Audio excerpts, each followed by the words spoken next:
Okay, so we're at How to Read the Bible, Deuteronomy, the last book of the Pentateuch, so we would have got through a big chunk of the Bible. And this book is possibly one of the most important books in the whole Bible. It's seriously important, and if you're ever stuck with understanding the law, then this is the book to read, because this is basically a collection of sermons that Moses does based on the law, but done 40 years after the law was given. So the law was given 40 years ago. All the people that heard it originally had died. Their kids come through, and now Moses, after living out this law for 40 years, now preaches 3 sermons on it. So it's quite interesting. Helps us understand the law better. I've heavily borrowed from this book called An Introduction to the Old Testament. You need to know that because there's some phrases I'm going to use which are word for word from their book. So I'm not trying to make out it's mine. And some of the other guys here I've used here have been very helpful as well. Now, first the name, Deuteronomy. It means second law. Deutero, nomos. Second law, okay, because it was already given 40 years ago, but this is the second time it's coming. So with a name like that, you can see why not many people read it, because it's not the most exciting name, but it is an exciting book. Now, the date and authorship, as with the other ones, there's always controversy, because a while back someone started saying that these books were actually written way later. They were saying it was written in the first millennium BC as opposed to the second millennium BC. Now, because we don't normally talk about BC, before Christ that often, let me make that clear. First millennium BC is from 1,000 years BC to 0, or what, there isn't really a 0, to 1 BC, yeah? So it's the first 1,000 years before Jesus. Everyone get that? But when you talk about the second millennium, you're talking about the 1,000 years before that. Everyone get that? So we're actually going backwards in time when we talk about this. Now, reason why I explain that is so you get this next bit, right? The first millennium, we have, archaeologists have found Assyrian treaties that Assyrians made with people, right? From the first millennium. So we're talking about the 1,000 years spanning up to when Jesus was around, okay? But in the second millennium, which is earlier, it's confusing, but the second millennium is much earlier, okay, 2,000 years before Jesus turns up, they found Hittite treaties, which is interesting for people who try saying the Hittites never existed. It's like, well, where do these Hittite treaties come from? So we have treaties that Hittites made, and then we have treaties that Assyrians made 1,000 years later. Everyone got that? Right, okay. This is significant because these two styles of treaties are different. Now, Deuteronomy is, in many ways, a covenant book. The way it's laid out is like a covenant, like a treaty. But guess which type of treaty it's more like? Is it more like the Assyrian one or more like the Hittite one? If it had only been written a few hundred years before Jesus was around, in Josiah's day, then it would be like the Assyrian treaty. But it actually is more like the Hittite treaties. So we've got this archaeological evidence now which completely refutes the idea that this wasn't written by Moses, it was written 1,000 years later. Okay, because it's so similar to Hittite treaties. So it really looks like it was written round about Moses' time. Okay, I believe Moses wrote it. Just to show you the differences, in Assyrian treaties there's no historical prologue at the beginning, and we've covered that in previous sessions about historical prologue. They didn't have it in the first millennium. Okay. Also, they mention only curses but not the blessings. Whereas when we looked at covenants before, we saw they mentioned the curses if you break the covenant, but the blessings if you follow the covenant. Another difference is there was no requirement that a copy of the treaty would be put in the sanctuary of both the suzerain and the vassal. In this case, the suzerain is God, the vassal is Israel. But the suzerain could be the Hittite leader, and the vassal could be whatever country he invades. So In Moses' day, it was common practice to have a copy in the sanctuary of both parties, but not in Assyrian times. Another difference is that there's no assurance of the suzerain being loyal in first millennium treaties. Okay, so this is just to give you an idea. We won't go into it too tough, but it's just to show you the differences. So when you hear someone say, oh, it wasn't written by Moses, it was written 1,000 years later, you can say, well, actually there's differences in the way treaties were done, and this really looks like it was from this time period. Couldn't have been written later because archaeology wasn't that good then. So in the first millennium, they wouldn't have been able to say, oh, you know, in the second millennium they did things like this. You know, we've really benefited from archaeology in the last 100 years, because as they've improved the techniques of archaeology, they've discovered loads of stuff that proves the Bible. And archaeology is something that has developed over time. So, let's look at the purpose of Deuteronomy. As I said before, this is the second generation. Yeah, the first generation have all died over that 40-year time period. None of these guys have ever been in Egypt. And the covenant wasn't given to them, not that they know of anyway, but now they need to be told that they are God's covenant people. So that's the point of Deuteronomy. That's why it's called second law. They're given the law again so that they're told, hey, even though you're the kids, the offspring, this applies to you. They need to go and take the land now, but what's really important in Deuteronomy is they need to keep the land. You'll see that as you read Deuteronomy. God says, I'm giving you the land, but he's like, you won't keep it if you don't live right. So to keep the land, you've got to live right. And they've also got to stand out as God's people. That keeps coming up in Deuteronomy. Don't do what the Canaanites do because you're my people. So that's the purpose of it. So it's 3 sermons that are preached with this purpose in mind. Now let's look at the importance of Deuteronomy. Some people say Deuteronomy is the equivalent of the Constitution of the United States, but for the Israelites. Check it out. In the book called The Introduction to the Old Testament I mentioned earlier, this is a quote from it. If Deuteronomy was in fact a treaty covenant document, as well as having features of a law code, it in effect became the constitution of ancient Israel. It was the written deposit that defined her social order, the codification of her legal principles and juridical procedures, and her self-understanding under the rule of God. As a document, it administered the covenant life of God's people. So, if you were to lose any books of the Pentateuch, this is the one you cannot afford to lose. Deuteronomy is essential for the Israelites. It's like their constitution.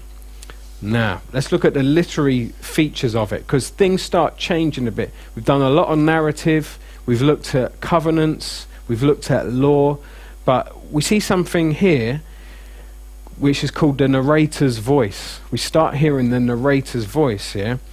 Check it out. First verse, it says, these are the words Moses spoke to all Israel in the desert east of the Jordan, that is, in the Arabah, opposite Soup, blah, blah, blah.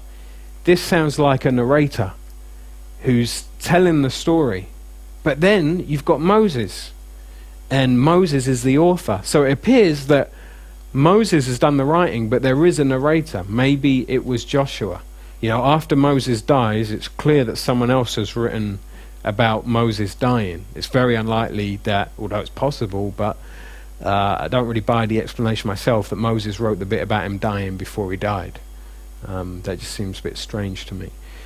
So you got this narrator, and then there it is, chapter 2, verse 10, it says, the Emites used to live there, a people strong and numerous and as tall as the Anakites. This is real like narrator speak, someone who's making things clear to you as you go through. Now, in Deuteronomy, reported speech dominates. Okay, reported speech dominates. In other words, stuff in speech marks saying what's happened, telling you the story of what's happened. And narration is only at a minimum. So you'll get the narrator saying stuff and saying Moses did this, Moses did that, and this is in such and such a place. But most of the time, you've just got quotes of what Moses said and of what God said. Now, what book comes after Deuteronomy? Judges. Joshua. Yeah, Joshua. And what comes after Joshua? Judges. Yeah. And what you find there is that I've obviously got a typo on my screen. But what I'm trying to say is you start to see narration dominate. Okay, narration starts dominating. So what we've got here in Deuteronomy is preparing the way for the narrator, right? The listener has been listening to Moses all the way through the Pentateuch. Now this narrator's voice comes in, and Moses is going to die, and this narrator's voice is going to be the main feature. So it's kind of getting you used to it, passing the baton, letting you know this is changing. Now let's look at the structure. This is the main thing we're going to look at today, because the structure of Deuteronomy is deep. It's seriously deep, and I'm probably not going to do a good enough job to explain it. Anyone remember how many sermons I said Deuteronomy's made of? 3 sermons. 3 sermons, okay? First off, you've got Deuteronomy chapters 1 to 4, right? This is the first sermon, these 4 chapters. And this is done, it says in verse 5, east of the Jordan in the territory of Moab. So they're in Moab, and they haven't gone into the promised land, but they're about to go into the promised land. They get this sermon. And this one looks to the past, and it retells Israel's journey to the border of the land. So this one looks back to what happened at the beginning. It's telling everyone what their dads did, basically. Saying this is what happened, reminding them of their history. This is the first sermon. And these sermons is one reason as well why I said a few weeks ago how it's unlikely Moses did have a speech impediment. But when he said about, I can't talk, it was really in their culture the way that they would humble themselves. What we would call false piety, kind of, where someone says, I like your dress, and the person goes, this old thing, to try and kind of even if it's their favourite dress, So there's a possibility, culturally that was the way people were. It's unlikely, because of the length of these sermons, it's unlikely that Moses is saying, "Love the Lord your God," and masses of people would be like, what? How did it ever get written down? So unlikely he had a speech impediment. If you disagree with me, I'll tell you where I get this idea from. This is from Douglas Stewart. That's what he says, basically. I pretty much just repeated everything I heard him say in a lecture once. Now, second sermon, Deuteronomy chapter 5, all the way to 28. This is a long sermon, okay? So don't ever complain to me after church saying, Duncan, the sermon was long. Because this is a long sermon, right? Now, what you see here, this is in the setting of in the valley near Beth Peor, east of the Jordan. So it gives you the setting of this sermon here. It tells you where this one's happening.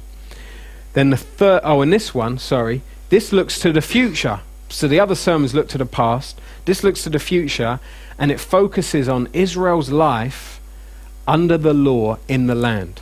So what their life will be like when they're in this new land, living under God's law. Something they haven't experienced. Yeah, they got the law, but they've been in the desert their whole lives. Imagine that, just growing up in the desert, and you're told you're now going to go in this new land, and you're going to live under the law in that land, and it's going to be amazing.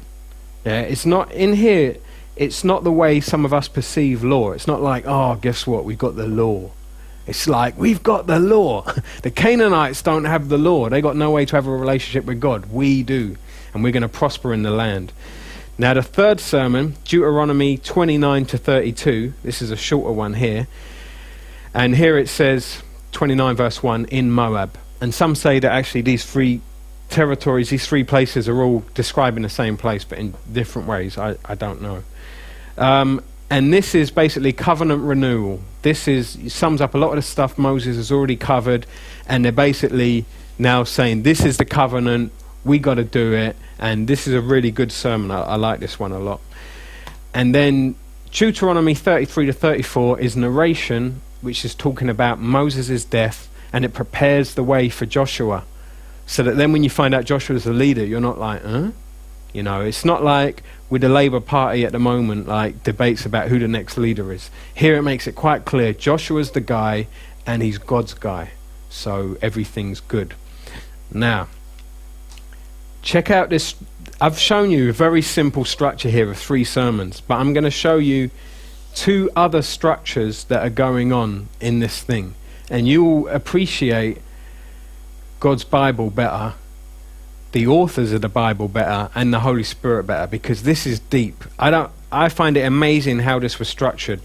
On the one level, you've got a covenant structure. Remember we talked about covenant? You've got a prologue, you've got preamble at the beginning, you've got stipulations about the things you have to do in the covenant, and then you've also got blessings and curses. You've got documentary clause, the way that it's written down so that people remember it. These things have been structured into Deuteronomy. So start off with chapter 1, verses 1 to 5. You've got the preamble. Then the second part, you've got the first sermon, and here you've got the historical prologue, which starts at verse 6 and goes through to chapter 4, verse 43. This is the historical prologue. This shows you the relationship of the suzerain and the vassal, or God and the Israelites. So it's the history between them, how they know one another. This is what you would find in Hittite covenants, Hittite treaties from the second millennium. Right? Then, under the second sermon, you've got the stipulations of the covenant. These are the things you have to do in the covenant. Now, it's worth noting that they didn't have to do these things to go into the covenant. God saved Israel when they were slaves, when they didn't have the law. They weren't following this covenant. So he saved them by grace, even back then. But then he gave them the covenant. Then he gave them the law. Okay, that's quite important, I think. So this part here starts at chapter 4, verse 44, and goes all the way through to 28, verse 68. Now, during this second sermon, you've also got the document clause, and actually you've got the document clause throughout Deuteronomy. Here you notice it in chapter 27. Document clause is where it's saying you've got to have this written down, you've got to read it. Very important. Okay, it's not like when we get a job these days and you get your job description, file it away, never read it again. Yeah, in those times with your treaty, it's like, you got to keep looking at this. This is important. And the only time we get our job description out is when there's a problem at work. But what you see in the Bible is, no, keep reading it continually so that there isn't a problem. And if a problem does turn up, you know what to do. Like those helpful people in the office who will tell you, no, that's not in your job description, because they read it. You know, so as Christians, we should be like that. You've also got the blessings and the curses. Chapter 28 it also goes on into chapter 29. You're blessed if you do this. If you don't do it, you're cursed. Then in the third sermon, you've got the terms of the covenant. And here you've got a lot of repetition, but this is a banging sermon. And here, when I read it, I really feel like Moses is really selling it here. You know, he's really like pumping the people up, like, you got to do this, we're going. I get the impression it's almost like right before they're going in, and it's almost like, you know, although he does have to go off and die first. Now, at the end, you've got the concluding narrative, and this is where he dies, chapter 31, verse 1, going all the way through to chapter 34, 12. So here we got a covenant structure in the book of Deuteronomy. Now, there's different ways that scholars lay this out, and there is room for disagreement about some things where you could be like, well, actually, that goes on for another few verses, blah, blah, blah. And I struggled with this, trying to work out exactly how it all worked and using other people's outlines and then thinking, well, surely this is a bit different. And it does get a bit confusing, but it's very clever. And as you read it, you'll start noticing these things and you'll be like, hey, this is clever. 3 sermons, and the whole thing ends up being like a whole document. You know, this is very clever. But if you thought that was clever, look at this. It's also got a chiastic structure. A chiastic structure. Now, for me to show you what a chiastic structure is, I'm just going to have to give you a diagram. Okay? But one way, I can do this. There you go. That's a chiastic structure, like that. Now you'll see what it is. Okay, you start off with an outer frame, okay? An outer frame, and in this case, it's the first 3 chapters, and it's looking backwards. It's looking backwards about the history of God and the Israelites, how he rescued them, okay? And how he gave them the covenant at Sinai. But this is 40 years later. Second part, B, right, is the inner frame. And here you've got the great exhortation, Moses exhorting the people to follow this covenant, teaching them the law. This is chapters 4 to 11. Now, if you think of the X shape, we're moving from here to here, And now we're going to get in the middle at C. Oh, sorry. Let me point this out first. The great exhortation, it ends at chapter 11, verse 26, and he says, I am setting before you today a blessing and a curse. Okay? Remember that. You'll know why you got to remember it in a minute. He ends it with saying, I'm setting before you a blessing and a curse. But then, ka-ching, stops, and we go into C, the central core, and he gives the stipulations of the covenant. So now we're in the middle of the X. Like, these are the stipulations, chapter 12 to 26. These are the things you've got to do under the covenant. So the frame has been working its way inwards. Okay? Now it starts going back outwards. Okay? And we've got, so it was going like that, and now it's going like that. I haven't got enough hands to show you, but on the screen you get the idea. B, but here I've called it B2 to explain the point I'm going to explain in a minute. You've got the inner frame again, and you've got the covenant ceremony, which is 27 to 30. So you've got a covenant ceremony going on. And here, look what it starts with. 27 verse 16. Cursed is he who dishonors his father or mother. Do you see how deep that is? B1 ends with, today I'm setting before you a blessing and a curse. Right? And then B2, a whole bunch of chapters later, where it doesn't start with this verse, but this is the first verse I picked out that makes it clear what it's going on about. It says, cursed is he who dishonors his father or mother. Do you see that B2 is following on from B1? Now that is clever. That is really clever. You could do that in Word for Windows these days. You just write B all together, and then you copy and paste your C section that you wrote somewhere else and put it in. But my man's got it happening in a sermon as he preaches, and in a book, and he's got the covenant structure going at the same time, spaced over 3 sermons. This is hardcore. They never taught us this in school. They wanted to tell us about Shakespeare, but Shakespeare's got nothing on Moses and the Holy Spirit. So then you've got A, or A2 as I've called it, the outer frame again, and this is looking forward. Now what was the first A doing? Looking backward, and now it's looking forward. Chapters 31 to 34. This is a clever book.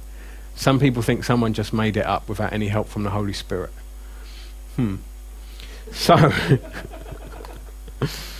So, right, that's the structure, and that's very exciting, I find.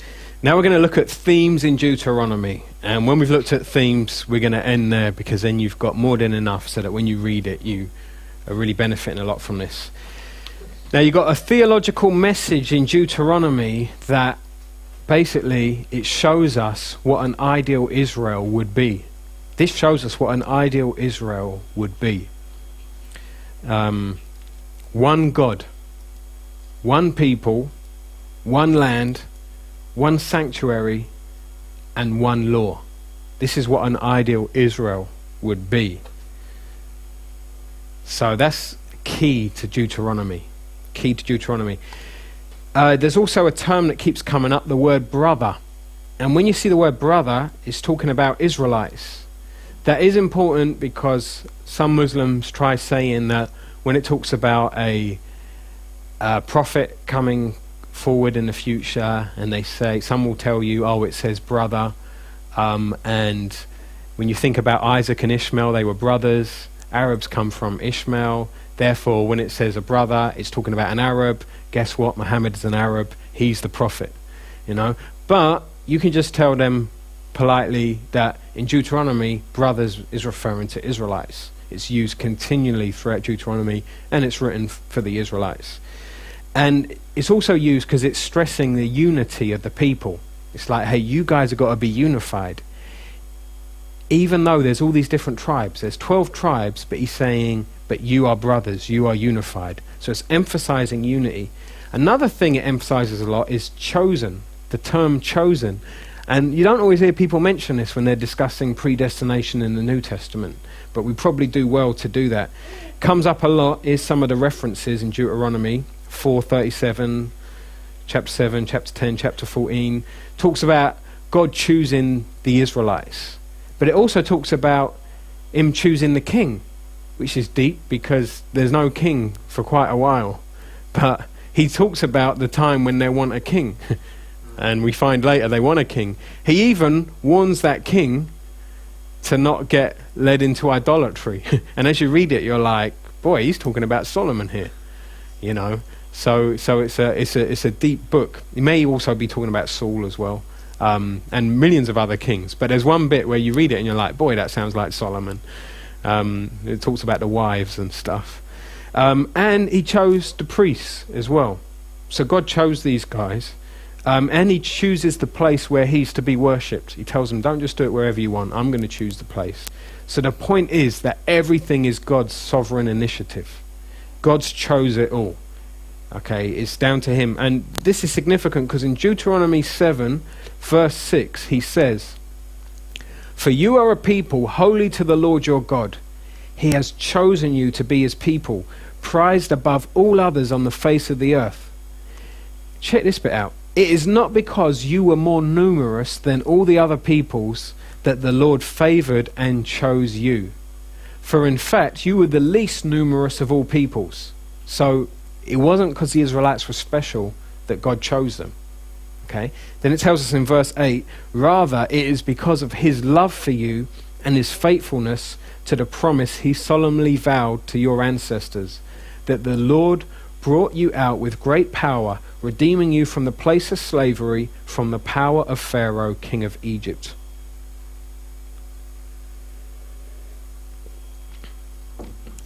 Now, we could spend hours on just this section here. We won't. But it's just interesting to note, one, when he says chosen, he's talking about plural, the people group of the Israelites.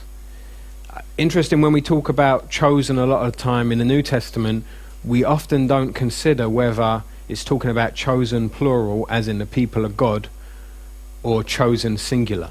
Just something to look at next time you're studying about being chosen in the New Testament.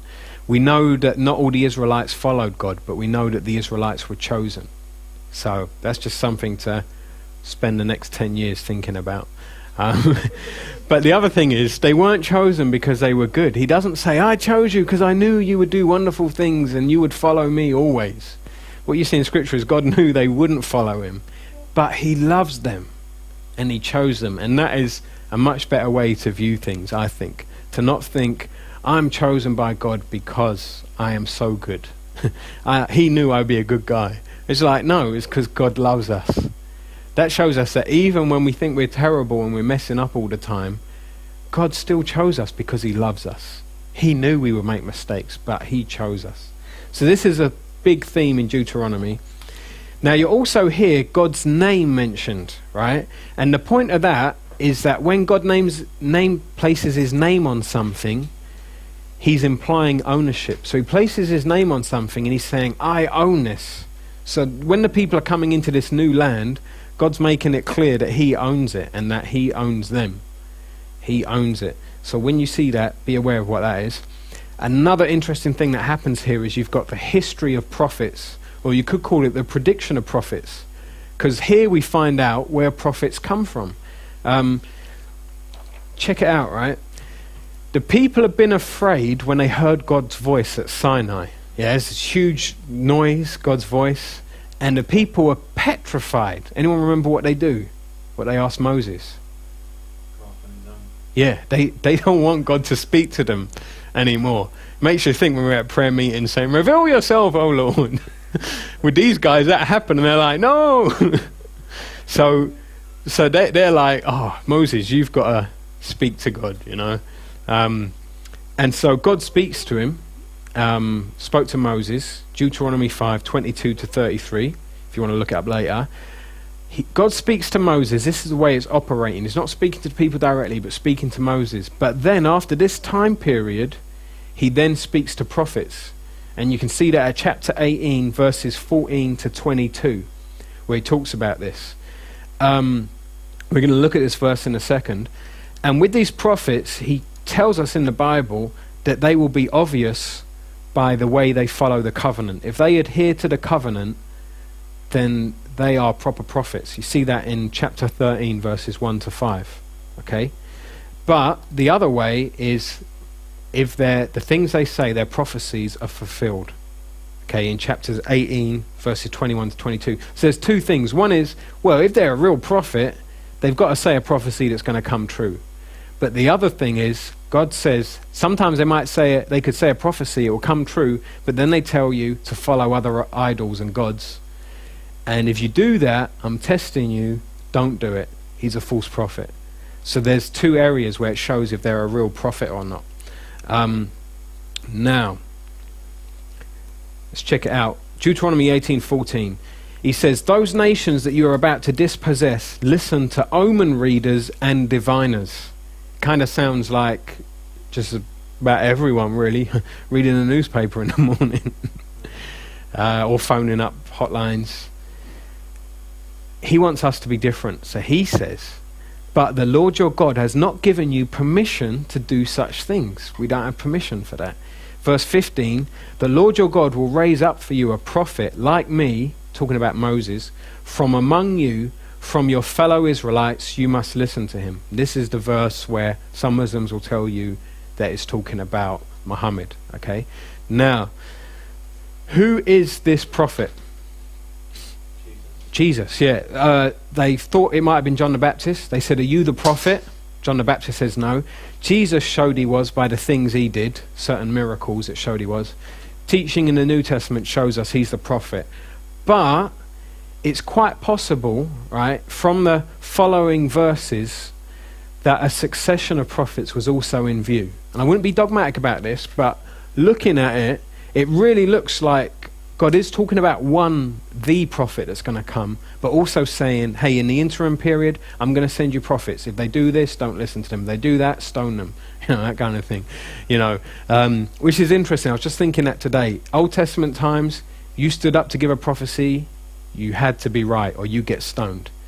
New Testament, it says if someone gives a prophecy, 2 or 3 should weigh it up. And I was just thinking about that today. If someone came in our church and gave a false prophecy, would we be too embarrassed to say, could a couple of people just weigh that up?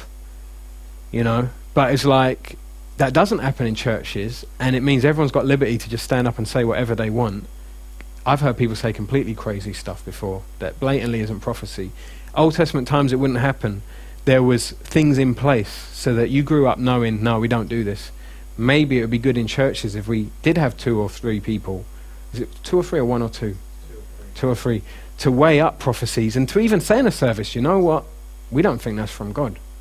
Because in the Old Testament they'd stone people. So it's like, it's actually a much more chilled out way of handling it these days. So that's just something I thought today when I was in the bath, I think.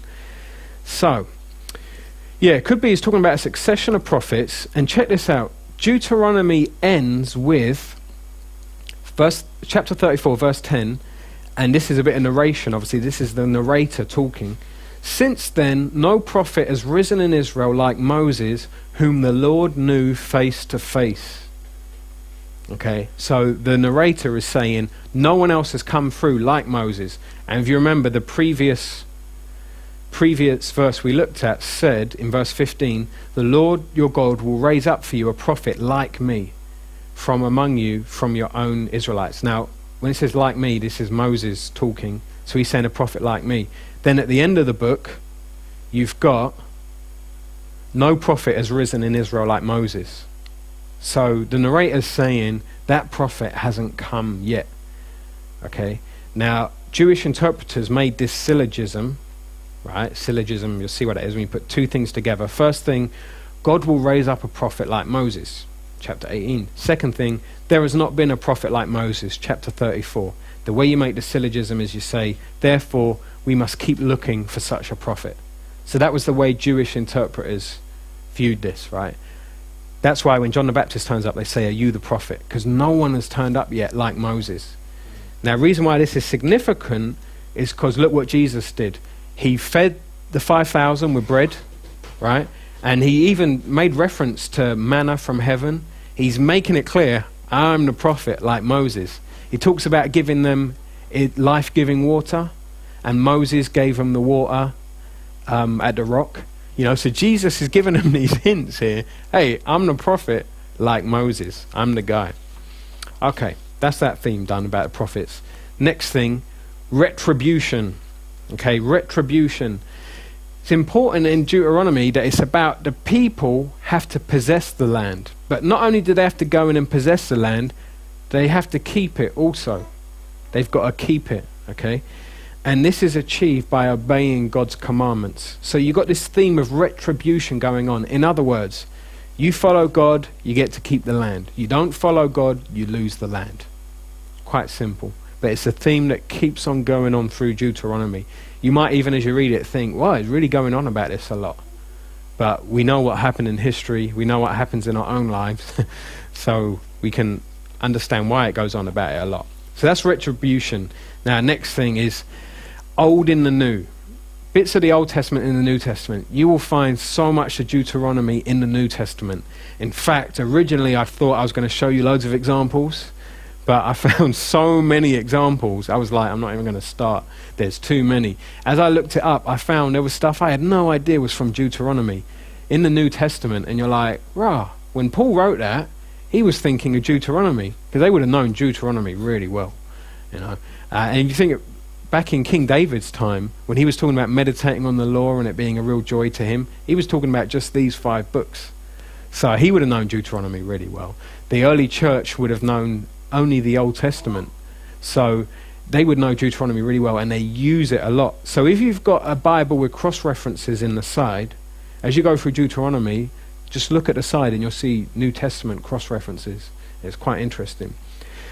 But there's also so it's quoted throughout the New Testament, but there's also a lot of similar applications to the church. So if you're reading Deuteronomy and thinking, how does this apply to us today? You can take a lot of the applications to the Israelites, and a lot of them you can apply to the church. Here's an example. Deuteronomy talks about one God, one people, one land, one sanctuary, and one law. Okay? Now, in the New Testament, it exhorts the church to a similar unity to that Deuteronomy does. Here's an example. Ephesians 4, verse 4. There is one body and one spirit, just as you two were called to one hope of your calling, one Lord, one faith, one baptism, one God and Father of all, who is over all and through all and in all. So you've got that same theme being applied to the church.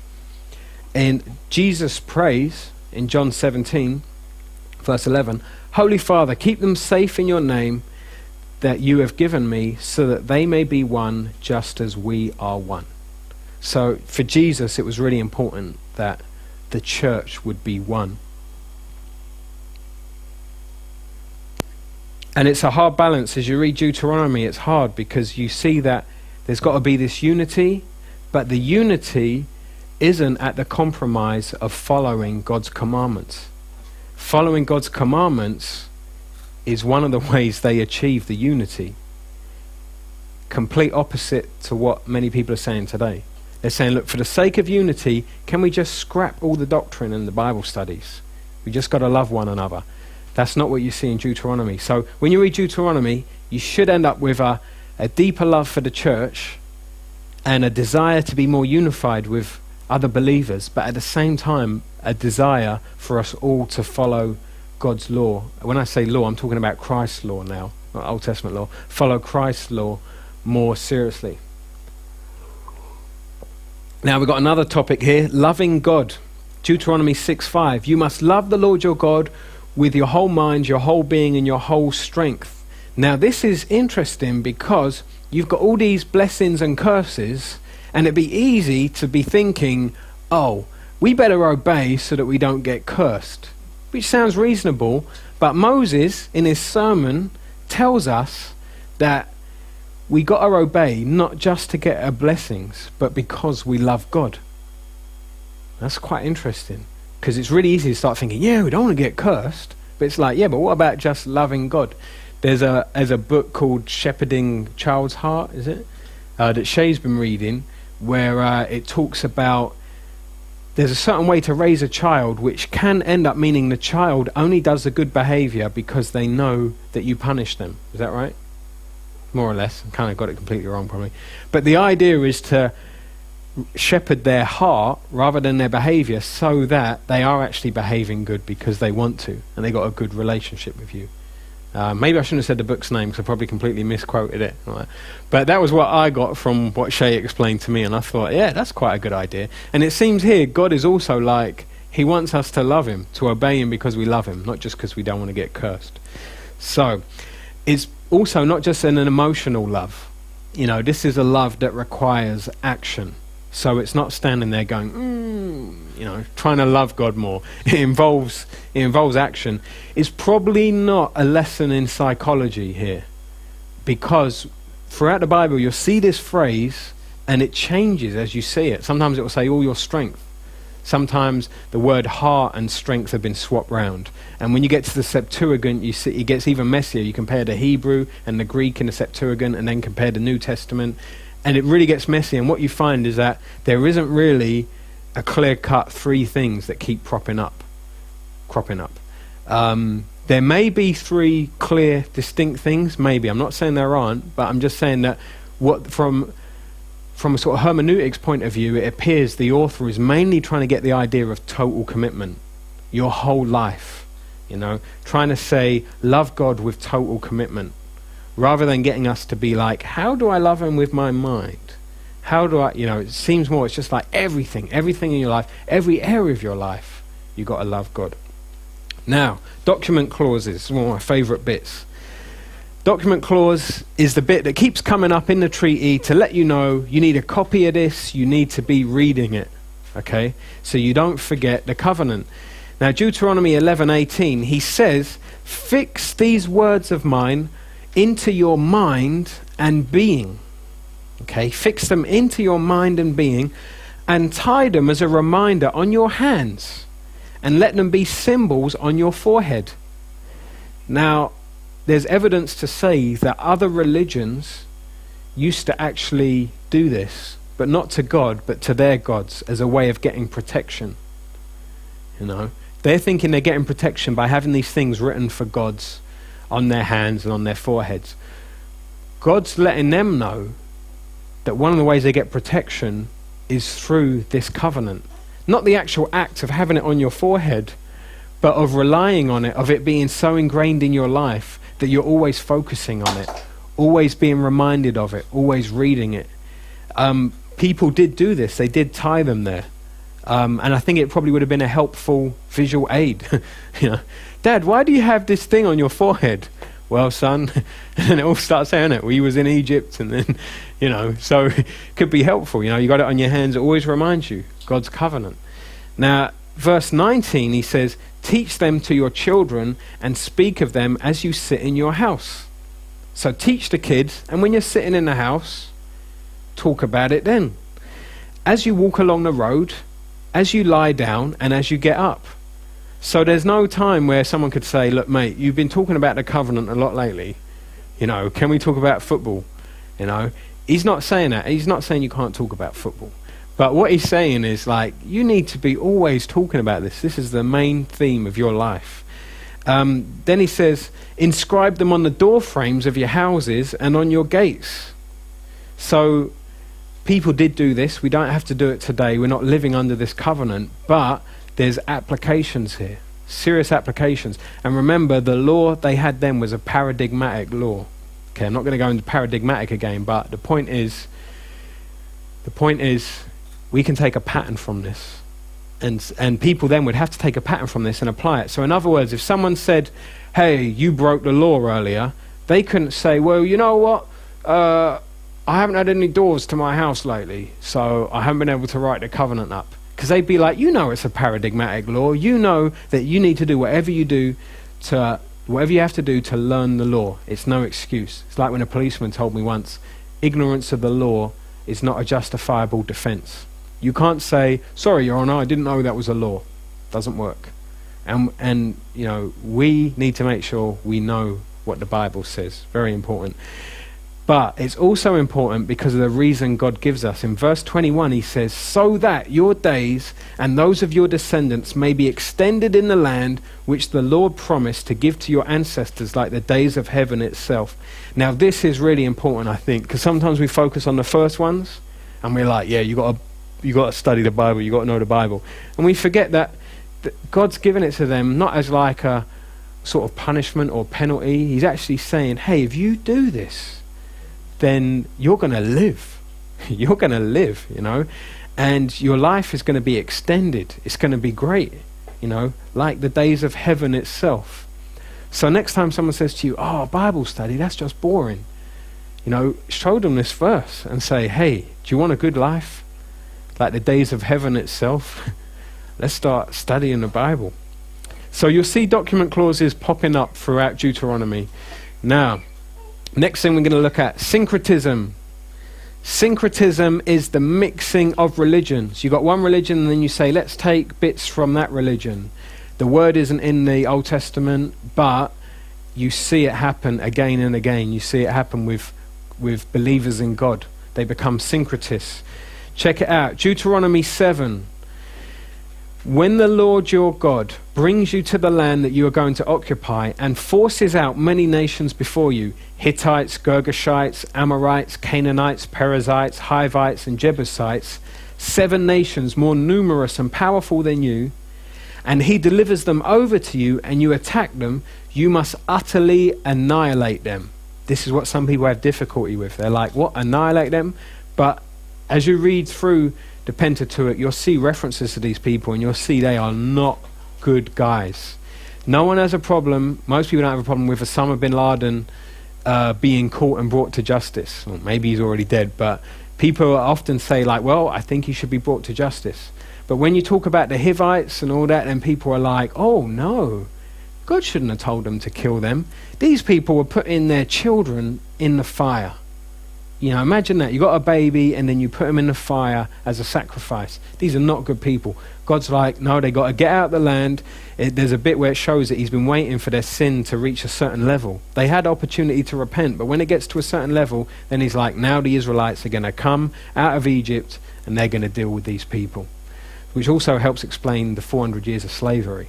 So there's something in there in theology of suffering. If you're ever wondering, God, why is this going on for so long? It's like, God's got a plan. Could be the case where he's waiting for the sin of the Amorites and everything to reach a certain level. The Israelites come out of their slavery and now it can be dealt with. So, he says, utterly annihilate them. And then he says, make no treaty with them and show them no mercy. So they're not to show them any mercy. You think, well, that's not very Christian. But he says, you must not intermarry with them. Do not give your daughters to their sons or take their daughters for your sons, for they will turn your sons away from me to worship other gods. So that's the reason why. He's like, if you start being friendly with these guys and teaming up with them and marrying them, then they are going to end up making you worship other gods. And God says, then the anger of the Lord will erupt against you and he will quickly destroy you. So God's saying like, this will be really bad for you. I don't want that to happen. I'm telling you now how to handle it. Otherwise, I'm going to have to end up destroying you when you completely turn your back on me. And then in verse 5, he says, instead, this is what you must do to them. You must tear down their altars, shatter their sacred pillars, cut down their sacred Asherah poles, and burn up their idols. So they just got to destroy everything. Then he says, for you are a people holy to the Lord your God. He has chosen you to be his people, prized above all others on the face of the earth. And I think this is a really important message for the church today. You know, instead of us trying to always be like the world and sometimes we've elevated culture to the same level as religion.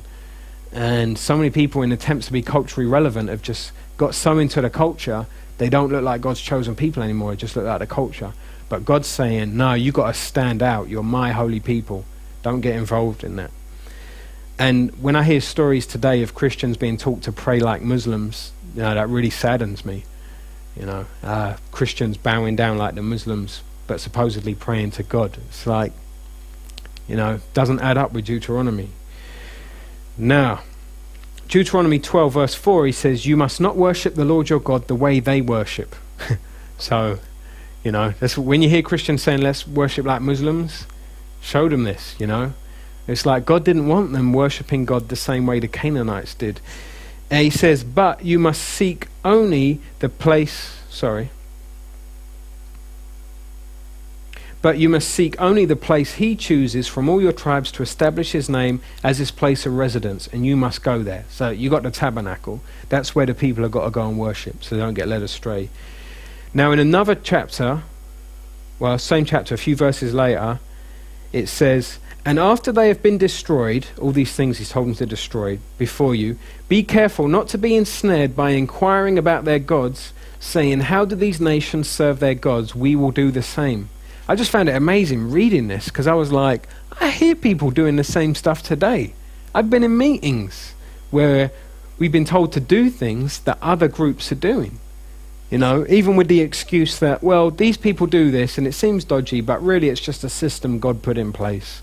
You know, people say that about the foot thing, whatever that's called, reflexology. And they say, well, God put it in place. And it's like, you know what? That's kind of like when Christians start looking for that. Like, oh, how do the Chinese do certain things? Maybe us Christians can adopt the same thing. And when I say Chinese, I'm not talking about Chinese Christians. I'm talking about Oriental ancient practices. And it's like, well, he's warning us, don't get curious. Don't get curious. You know, oh, there's a website, a Satanist website. Let me just do a bit of research. God's like, no, don't get curious. That's where it starts. And then he talks about this bit in chapter 14, verse 1. You are children of the Lord your God. Do not cut yourselves or shave your forehead bald for the sake of the dead. Some people think that's talking about modern day tattoos, but it was actually a practice that people would do to their gods, cutting their bodies to their gods. I think you see something about that with the prophets of Baal later. They're cutting themselves, I think, to try and get their God to hear them. And God's saying, no, you're different, you're my people. You don't do this. Don't shave your head bald. You can still obviously shave your head bald today. But there is an implication. If in the future there ends up being some religion, well, even today, the Hare Krishnas, who have their hairstyles a certain way, I would recommend Christians don't imitate that same style. Even if they say, well, it's just for a laugh, or I want to reach out to the Hare Krishnas. I'd say it's kind of getting dangerous. You're not standing out so much, and you might get caught in that curiosity thing. You're like, well, how do these other people worship God? 5 years later, you might be a Hare Krishna. Now, he says, he's chosen you to be his people, prized above all others on the face of the earth. Last bit on syncretism. Sorry, it's not the last bit on syncretism. It's the last bit on everything we're going to look at in Deuteronomy. This is really important. Deuteronomy 32:47. They are not just idle words for you, they are your life. Talking about the law and the covenant. By them you will live long in the land you are crossing the Jordan to possess. Now, it's interesting because we can think, oh, just idle words. You know, but he's letting the people know, good preacher he is, they're going to think it's idle words. Tell them they're not just idle words, but these are so that you will live long in the land. This is so that you will get life. Now, this is really important because it shows us how good the law is. And even today, the law of Christ that we live under, it's good. Because look what sin does. Romans 7, verse 11. For sin, taking an opportunity through the commandment, deceived me and through it killed me. That happened in the Garden of Eden. I believe that happens every day. You know, sin deceives people, makes them think they're going to get something good and kills them. You know, which is why there's so many non-Christians. They've been deceived. Think they're choosing life. Well, I just want to live my life a bit first. What they're really doing is being killed. And they see the laws of the Bible, the commandments of Jesus, as old-fashioned and boring and a real killjoy. But in actual fact, that's what gives life. And I think it's important for us as Christians to realize, actually, following the Bible will give us life. So, like, you know, the Bible says we shouldn't gossip, you know, and there's something about gossip that feels good. There's been times where I'm tempted to say something about someone and I think, no, that would be gossip. And then I go and do it anyway because it's almost like it would feel good to do it. But I'm being deceived and I'm choosing death instead of life. And you think, but that's boring if you don't gossip. If you don't, you'll be more fun and all that. But no, reality is you will live. You'll have life. So, important thing to realize is that the law provided the means for having a relationship with God. This law was a gift to the people, and we have got the gift of the law of Christ, which we find in the teachings of the New Testament under the new covenant that we're in, and that's a gift to us. It's a way we have a relationship with God. If anyone tries to get you to throw it out, to not go to Bible studies, to not, like that verse said, about telling your children it, about talking about it in the house when you're lying down, when you're going down the street, what they're doing is trying to distract you from life. And God's saying, no, I've given this to you for life. Try it and you will live. So, that's Deuteronomy. I hope you have a lot of fun reading it. I had a lot of fun reading it. You might find the rest of the law easier to read next time you read it. When you're in the New Testament, when we finally get to the New Testament, you see loads of stuff that was actually from Deuteronomy. It's quite interesting. Remember, we're not living under this covenant, but there are a lot of patterns we can follow from it. There's a lot of applications for us and for the church. Main thing as you're looking through it is ask yourself, what does this teach me about God's character? So let's pray. God, I thank you for your word, for this book. I pray that you would help us to live it. We choose life, God. Pray that you would help us to follow your commandments. Fill us with your Holy Spirit. Help us to be your people, God. Help us to be unified with other believers. Pray for your church in this nation, God, that you would help us to be unified and that we would be following your commandments, not ditching doctrine, not ditching the Bible, but being unified by following your teachings. I pray you'd help us all in this room to stand out when we're at work this week or wherever we are. Help us to stand out as your chosen people. Amen.